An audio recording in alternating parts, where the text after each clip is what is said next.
네, 여기 묵상간증 꽃등심 만찬입니다. 저희 남편이 사업을 망하고 2년 남짓 뚜렷한 일자리가 없었습니다. 그러던 어느 날 남편에게 지방의 대도시에 있는 한 가게 주인으로부터 그곳에서 음식점 운영을 해보주는 조건으로 수익의 반을 주겠다는 제안이 왔습니다. 이에 저희 부부는 지방으로 내려가 그 가게를 보고 온 뒤 설레고 들뜬 마음으로 교회 소그룹 모임의 일을 나누었습니다. 소그룹 리더분은 저희 부부가 지방으로 떠나는 전날 저녁 마지막 만찬으로 꽃등심을 구워주시면서 교회에서 양육을 받으며 좀 더 생각해 보세요 라고 권면하셨습니다. 하지만 저와 남편은 저희 소견에 옳은 대로 지방으로 내려갔습니다. 음식점은 기대 이상으로 손님이 많아 매출이 날로 늘어났습니다. 그러자 실질적 가게 주인은 저희에게 처음 제시한 수익의 반을 월급제로 주겠다며 말을 바꾸었습니다. 게다가 저희 부부는 음식점 운영으로 바빠지자 주일 성수도 못하게 되었습니다. 모두 주를 버릴지라도 나는 결코 버리지 않겠나이다 라는 베드로의 고백처럼 지방에 내려가서도 주일 예배를 잘 드리겠다고 호언장담했지만 가게 매출이 늘어나자 어느새 예배를 잊은 것입니다. 그러다 결국 주인과 고성이 오가는 상황이 발생했고 저희 부부의 삶은 점점 피폐해졌습니다. 그동안 말씀으로 삶을 나눌 곳이 없던 저희 부부는 다시 공동체로 돌아왔습니다. 그리고 저희를 반갑게 맞아주는 지체들을 보며 공동체를 떠나려는 저희에게 마지막까지 꽃등심 만찬으로 떡을 떼며 손을 내밀어준 공동체의 사랑이 생각났습니다. 예수님을 배신한 가룟 유다와 같이 나는 아니지요 하며 교묘히 살아왔음을 회개합니다. 저희 부부의 실패와 아픔을 고백하며 죄사함의 떡을 떼며 갈 수 있는 믿음의 공동체로 돌이키도록 인도해 주신 하나님께 감사드립니다.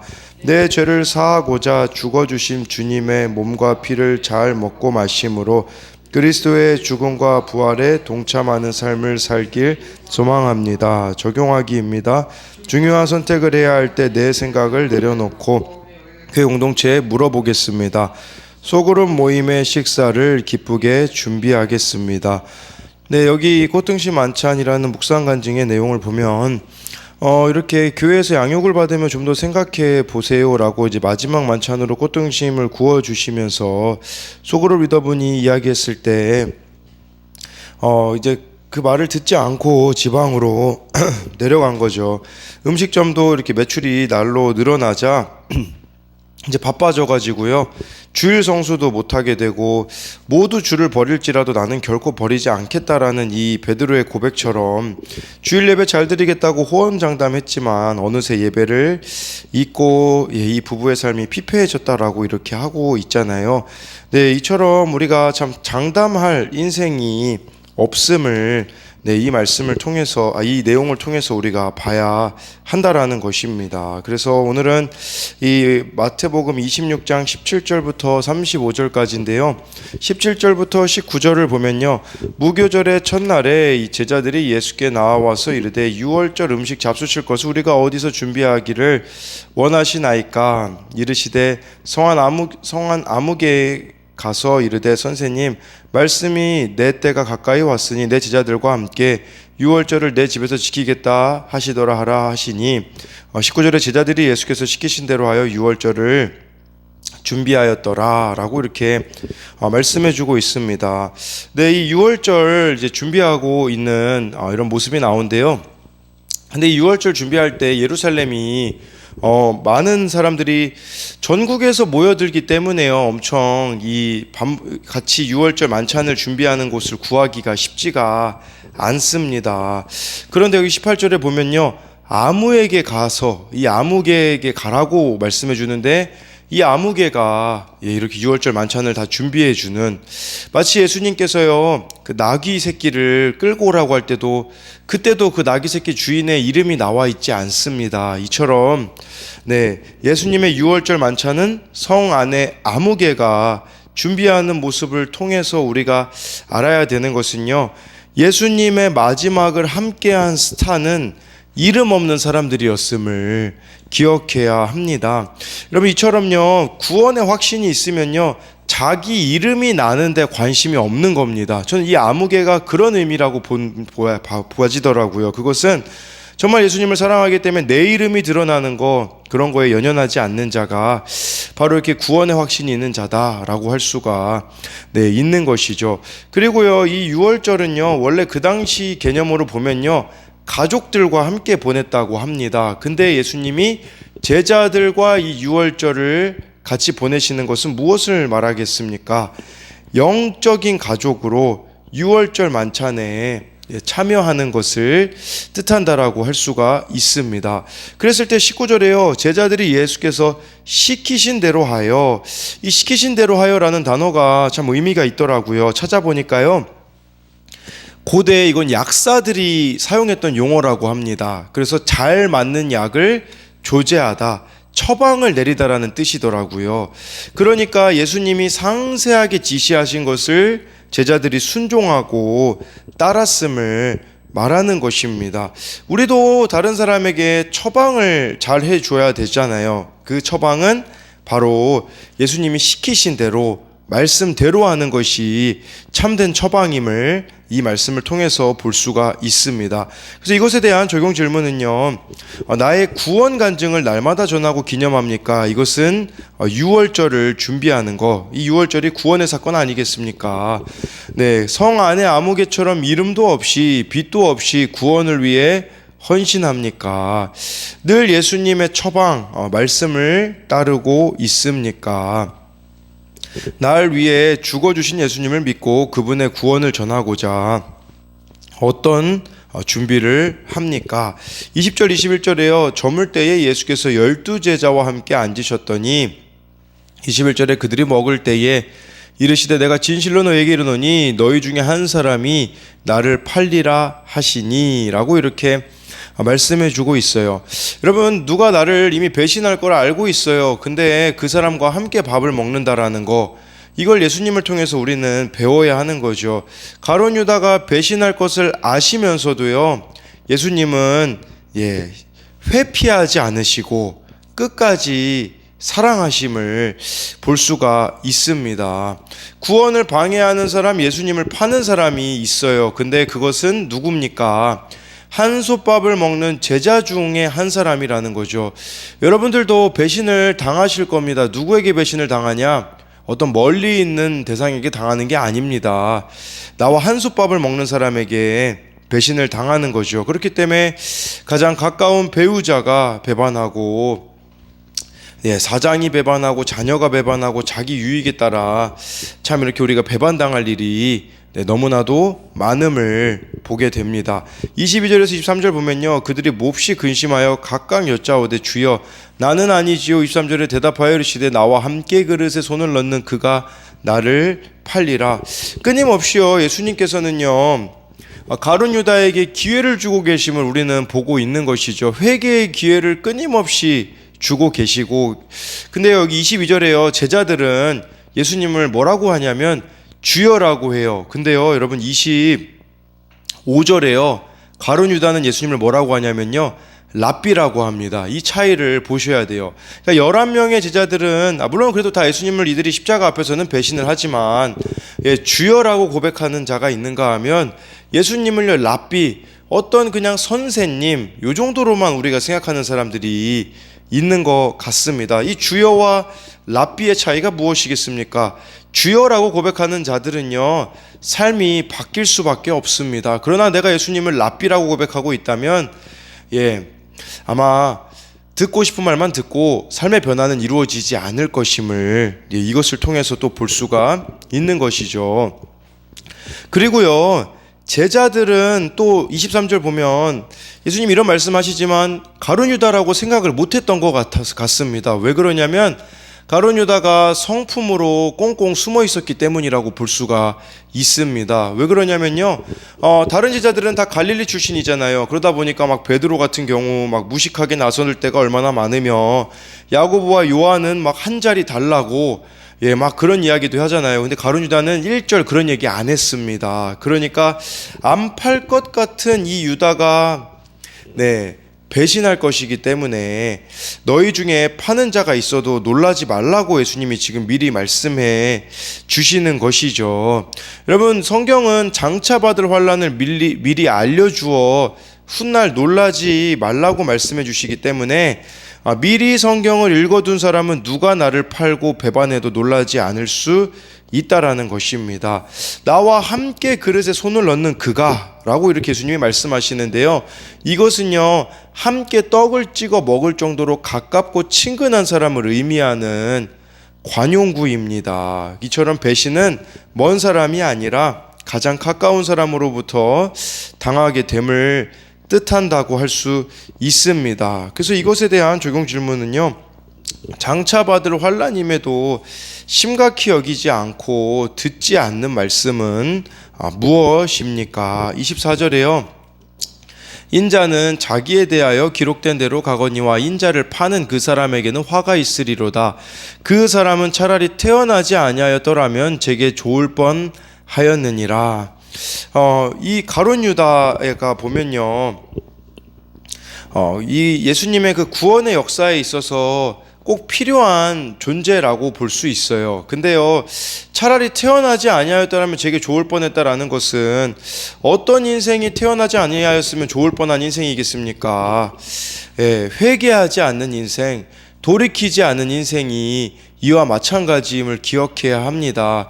그리고 또 한 가지 생각해야 되는 것은 무엇이냐면요, 우리의 구원을 위해 가룟 유다는 반드시 필요한 존재라는 사실이에요. 우리도 그런 사람 있잖아요. 여러분들 너무 힘들게 해서 차라리 이 사람이 나지 않았으면, 없었으면 좋겠다라고 여겨지는 대상들이 있을 겁니다. 근데요, 그 대상은 여러분들의 그 구원을 위해 꼭 필요한 사람이다라는 것을 기억하셔야 됩니다. 이런 사람이 내 가족으로 옆에 있을 수 있습니다. 남이라면 모른 채라도 할 수 있겠죠. 근데 여러분들의 식구라면 어떻게 하겠습니까? 네. 그렇기 때문에요, 내 힘으로 용서할 수가 없으니 주님의 찢기심을 날마다 먹고 기념해야 하는 것이 우리들에게 필요하다라고 할 수 있습니다. 25절에요. 예수를 파는 유다가 대답하여 이르되 랍비여 나는 아니지요. 대답하시되 내가 말하였도다 하시니라 라고 해서요. 유다는요, 예수님을 랍비라고 부릅니다. 네, 주님이 자신을 팔 사람이 유다라고 가르쳐 주시는데요. 네, 다들 다른 제자들이 못 알아 듣는 것이죠. 이걸 보면서 우리도 알아야 되는 것은 뭐냐면요, 예수님이요, 오늘도 여러분들에게 사건을 통해서 말씀을 통해서 말씀해 주십니다. 그런데 문제는 무엇이냐면요, 내가 못 알아듣는데 있다라는 거예요. 못 알아듣는다. 사실은요, 못 알아듣는다라는 표현보다 안 듣는 게 우리가 얼마나 많이 있습니까? 오늘 말씀에 보면 여러분들이 어떻게 살아야 될지, 또 어떤 일을 당하게 될지 다 나와 있지만, 네, 우리가 안 듣고 있지는 않은가를 볼 수 있습니다. 그리고요, 저는 예수님이 이 유다를 참 인격적으로 대하고 계시다라는 걸 느낄 수 있더라고요. 왜냐하면 계속해서 이 가룟 유다는 직접적으로 말하면 튕겨져 나갈 사람이니 간접적으로 계속 예수님이 말씀해 주시고 있거든요. 뭐 베드로 같은 사람은 그냥 바로 이야기해도 되는 사람이지만, 이 가룟 유다의 그런 부분들을 참 열등감이나 이런 것들을 자극하지 않으시고 가르쳐 주시는 예수님의 모습을 보게 되는 것이죠. 그래서 25절에 대한 적용으로는요, 나는 예수님을 나의 구주 나의 하나님으로 믿습니까? 내가 돌이키기를 기다리신 하나님 앞에 회개해야 할 죄는 무엇입니까? 예수님을 나의 구주 나의 하나님으로 믿느냐라는 것은요, 이 가룟 유다가 랍비라고 고백한 것의 반대 질문이라고 할 수 있습니다. 그리고요, 나를 힘들게 하는 유다 같은 사람이 있습니까? 용서할 수 없는 사람을 용서할 때 주시는 기쁨을 누리고 있습니까? 네, 그 다음에 이제 26절부터 29절까지를 보면요, 그들이 먹을 때 예수께서 떡을 가지사 축복하시고 떼어 제자들에게 주시며 이르시되 받아서 먹으라 이것은 내 몸이라 하시고, 27절에 또 잔을 가지사 감사기도 하시고 그들에게 주시며 이르시되 너희가 다 이것을 마시라. 28절 29절에는요 이것은 죄사함을 얻게 하려고 많은 사람을 위하여 흘리는 바 나의 피 곧 언약의 피니라. 29절에 그러나 너희에게 이르노니 내가 포도나무에서 난 것을 이제부터 내 아버지의 나라에서 새 것으로 너희와 함께 마시는 날까지 마시지 아니하리라 하시니라 라고 해서요, 네, 먼저 여기 26절 보면요, 네, 예수님께서 떡을 가지사 떼어, 이 떡을 떼다라고 하잖아요. 예, 그러면서 예수님이 이것은 내 몸이다라고 말씀하시는데요. 이 떡을 떼다에서 떼다라는 단어가요, 헬라어로 보면요, 원래 산산조각 내다, 찢다라는 뜻이에요. 그러니까 이 떡을 떼다라는 것은 예수님의 몸이 우리들의 죄로 인하여서 산산조각 남을 이렇게 보여주는 것이라고 할 수 있습니다. 그러니까 예수님의 찢기신 몸이 우리를 구속한다는 의미를 우리가 깨닫기를 원하셨다라고 할 수 있겠죠. 그리고 28절에는 이 포도주는 예수님이 우리를 위해서 흘리시는 언약의 피라고 말씀해주고 있습니다. 그러면서 이제 29절 말씀을 보면요, 이 포도나무에서 난 것을 내 아버지 나라에서 너희와 함께 마신 날까지 마시지 않는다라고 이렇게 고백을 하시는 것은요, 주님은 죽음의 길이야말로 완전한 새로움의 시작이라는 것을 몸소 보여주셨죠. 이제 예수님의 죽음의 소식을 알리시면서 여기서 너희와 함께 마신 날까지 마시지 않는다라는 것은 천국에서 만날 것을 예수님께서 말씀하시는 것이라고 볼 수가 있습니다. 그랬을 때 정말 예수님의 그 살과 피를 상징하는 이걸 통하여서 우리가 적용해 볼 수 있는 것은, 내가 구원을 위해 먹이고 용서하며 가야 하는 자리는 어디입니까? 전 이걸 보면서 무슨 생각을 하냐면요, 사실 예수님이 자기 제자들이 다 배신할 거 알고 계시거든요.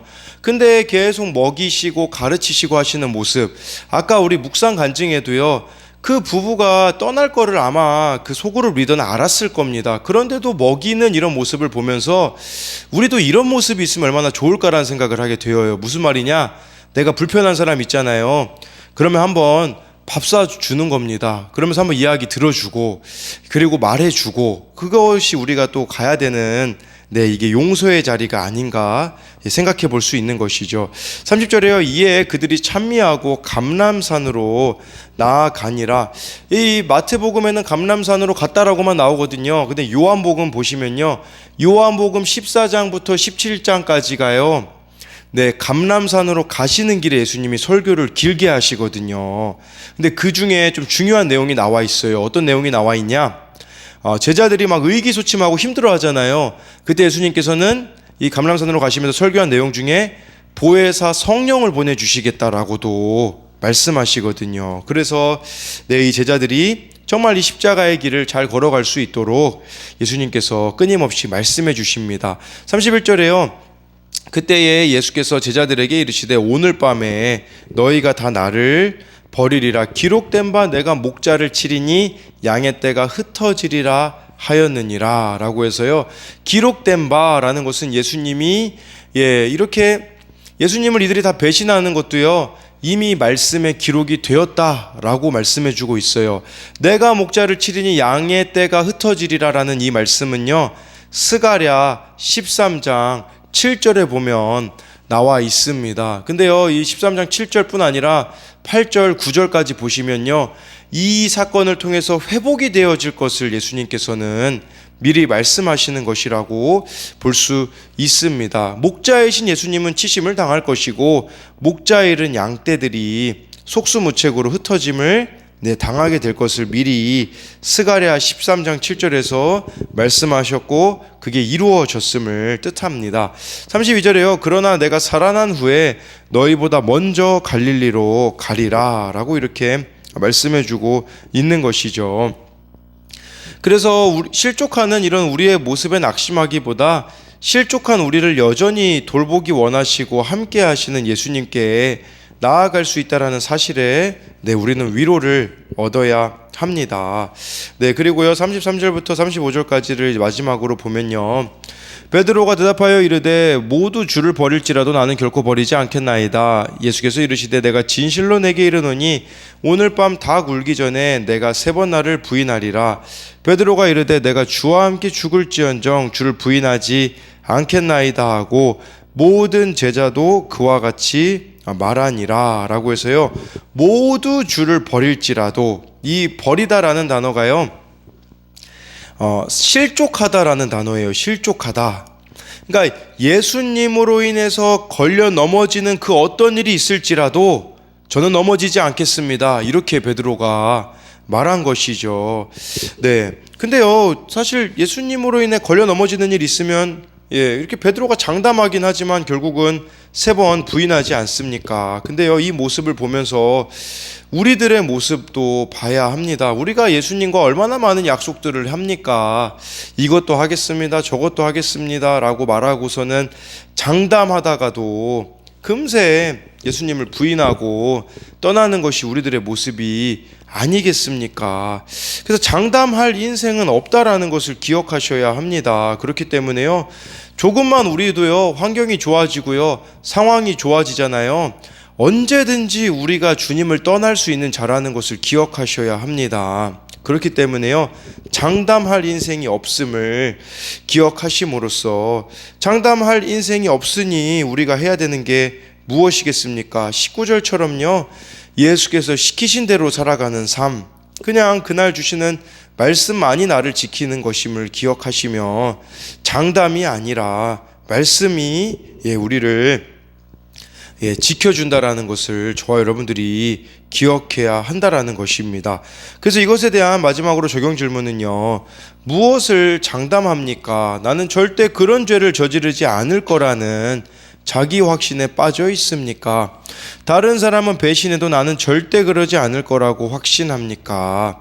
나는 절대 그런 사람이 아니야 라고 장담했다가 넘어진 일이 있습니까? 라고 이렇게 해서요, 정말 이 제자들의 모습, 또 가룟유다의 모습을 보면서 장담할 인생이 없고 언제든 우리는 예수님을 부인하고 배신할 수 있는 자임을 저와 여러분들이 늘 기억하심으로써 주님 앞에 이런 평가를 좀 받지 않았으면 좋겠어요. 24절처럼 그 사람은 차라리 태어나지 아니하였더라면 제게 좋을 뻔하였느니라.